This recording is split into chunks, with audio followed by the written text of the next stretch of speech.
ભાવેશ, તમે આમ અચાનક શેઠની ત્યાંથી બોલાવી, કઈ વાંધો તો નથી ને? શું થયું છે? બાતો નથી આવ્યા ને? બાને શેઠની ત્યાં થોડુંક કામ રહી ગયું હતું, તો મેં એમ કીધું હું જાઉં છું, તમે બા કામ કરીને આવો નિરાતે. હવે તને ખબર છે ને, જે વાતનો ડર હતો ને એ જ છું.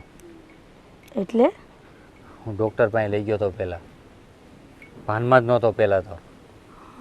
અને ડૉક્ટરે કીધું આ પીવાના કારણે એનું લીવર ખરાબ થઈ ગયું છે. શું? ભાવેશ, તમે આ શું બોલો છો? શું કરીએ, કેટલી વાર ના પડીએ પણ સમજે તો થાય ને.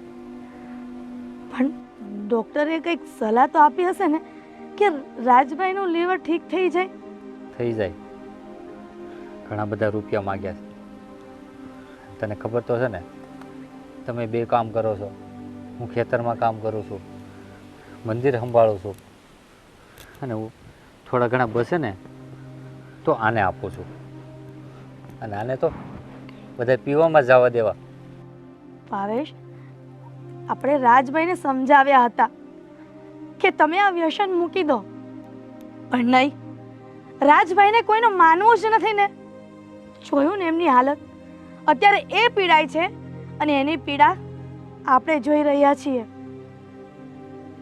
વ્યસન એક ખોટું દૂષણ છે, પણ અત્યારનો માણસ સમજતો જ નથી. પોતાના મોજ શોખ સમજીને દારૂનું વ્યસન કરે છે. એને એટલી નથી ખબર પડતી કે દારૂ પીવાથી એ તો તકલીફમાં મુકાય જ છે, પણ એનો પરિવાર પણ તકલીફમાં મુકાય છે. જો માણસને એકવાર એવી સમજ પડી જશે ને કે આ મારા દારૂના વ્યસનથી મારો પરિવાર વિખાઈ જશે, ત્યારે આ માણસોની જિંદગી સ્વર્ગ જેવી બની જશે.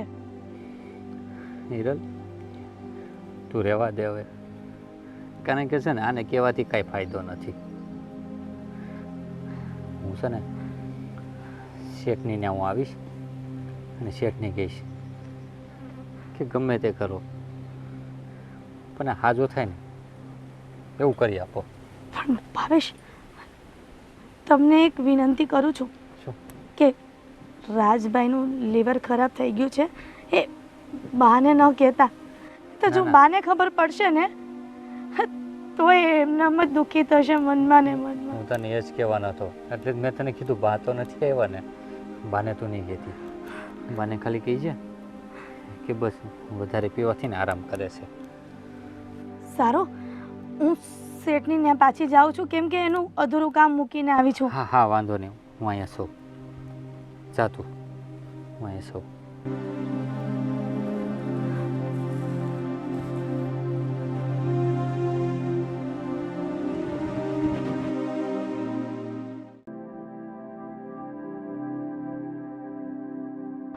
બાપુજી, આખા ઘરમાં તમને ગોતી વળી.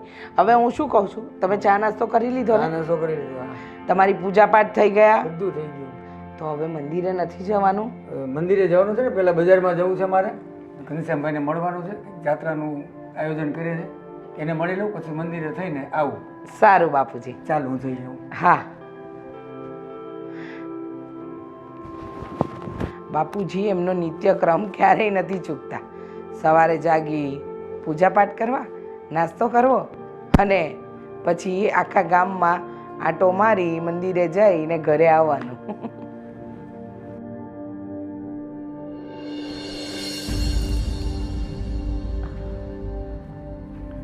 જય શ્રી કૃષ્ણ. બેસો ને. હા. અરે નીચે શું કામ બેસો છો? ના, ઉપર બેસો, આ તમારું જ ઘર છે. શેઠાણી તમે કીધું એટલે આવી ગયું, બસ મારા માટે બહુ સારું. સાચું કહું, આ તમારા લોકોના સંસ્કાર જોઈને એમ લાગે છે કે ખાલી તમે કામ જ ના કરો છો, પણ સાચું કહું, તમે તો આ ગામની અંદર મંદિરમાં સેવા કરો છો. તમારા બા અને તમારા પત્ની મારા ઘરે એટલી સેવા સારી કરે છે, નિષ્ઠાપૂર્વક, એક દિવસ પણ વધારાનું કાંઈ લેતા નથી. તમારું ઘર જોતાં તો એમ લાગે કે ખરેખર સાચા સંસ્કાર સાચા ગુણો તમારા ઘરમાં જ છે. ખરેખર શેઠાણી ઘરે આવે ને ત્યાં પણ અમારી વાત તો કરે જ નહીં, તમારા લોકોની જ વાત કરે. બસ અમને એ કે 3 ટાણે ખાવાનું હોય ને તો પણ એ કે 4 ટાણે ખાવાનું આપે અને નો ભૂખ લાગે ને તો પરાણે ખવડાવે. હા સાચી વાત છે. હવે ક્યારેય તમારા પત્ની કે તમારા મમ્મીએ સામેથી કાંઈ નથી માંગ્યું અને હું આપું ને તો પણ ના જ પાડે. એ જ તો સંસ્કાર છે ને, અને એમની કામ પ્રત્યેની નિષ્ઠા છે. પણ તમારે આજે આમ અચાનક કેમ આવવાનું થયું? હા શેઠાણી, ઘણા દિવસો પછી હું આ ઘરમાં આવ્યો છું. હા એટલે હમણાંના દેખાણા નહોતા અને આજે તો હિરલ અને બા પણ હજુ આવ્યા નથી અને તમે આવ્યા એટલે તબિયત તો બરાબર છે ને બા અને હિરલની? શેઠાણી હવે તમને કેવી રીતના કહું? શું વાત છે બોલો ને.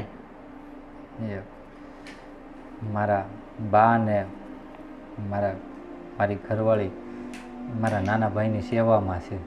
કેમ?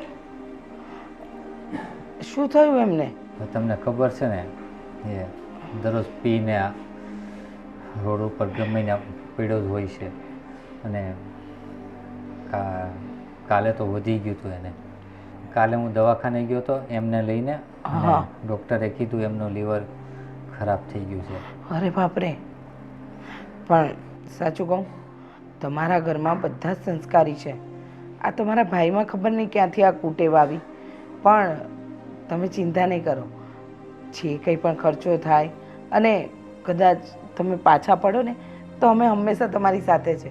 હા શેઠાણી, તમારો ઉપર ઘણો અમારા ઉપર છે, પણ એક રીતે વાત કહું ને, અમારે પૈસાને એવું કંઈ લાલચ નથી. તો શું જોઈએ છે? પણ હું તમારી પાસે એક સલાહ લેવા આવ્યો છું. સલાહ? એટલે કે જો તમે ઘણા બધા લોકોને હાજા કરી દીધા છે, બહાર લોકોને મોકલ્યા છે, વ્યસન મુક્ત કર્યા છે, તો હું પણ તમારી પાસે એક જ આશા રાખું છું કે જે એ લોકોને હાજા કરી દીધા ને એવી રીતે મારા ભાઈને પણ હાજો કરી દો. તમારા ભાઈને હું એકદમ સાજો કરી દઈશ અને એને એકદમ લાઈન ઉપર લઈને આવીશ. બોલો, હું કહું એ કરશો? હા શેઠાણી. સાચું? હા હા. તો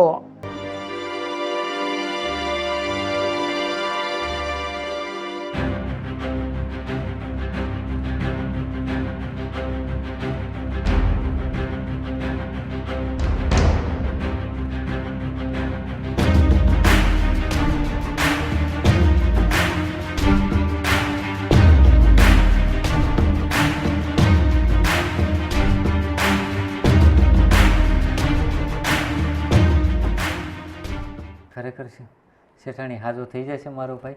હા હા, ખરેખર સાજો થઈ જશે. તમને મારા પર વિશ્વાસ છે ને? હા, પૂરેપૂરો. તો મારો વિશ્વાસ તમને ક્યારેય ડગવા નહીં દે, સમજી ગયા? અને તમારા ભાઈને સીધા રસ્તે લઈ આવશે, ચિંતા નહીં કરો. તો ભલે શેઠાણી, તો હું જાઉં? હા હા, પણ સાંભળતા જાઓ.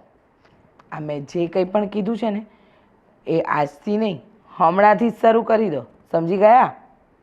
હા શેઠાણી, ખૂબ ખૂબ આભાર તમારો. અને સાંભળો, જ્યાં કંઈ પણ ઈલાજ માટે તમારા ભાઈના મારી જરૂર પડે ને તો અડધી રાત્રે યાદ કરજો. હં? અને પૈસે ટકે જરાય મૂંઝાતા નહીં. હા શેઠાણી, તમારું દિલ તો બહુ મોટું. બસ હવે વખાણ નહીં કરો. માણસ માણસને કામ ન લાગે તો કોને કામ લાગે? હા, જાઓ હવે. ભલે શેઠાણી.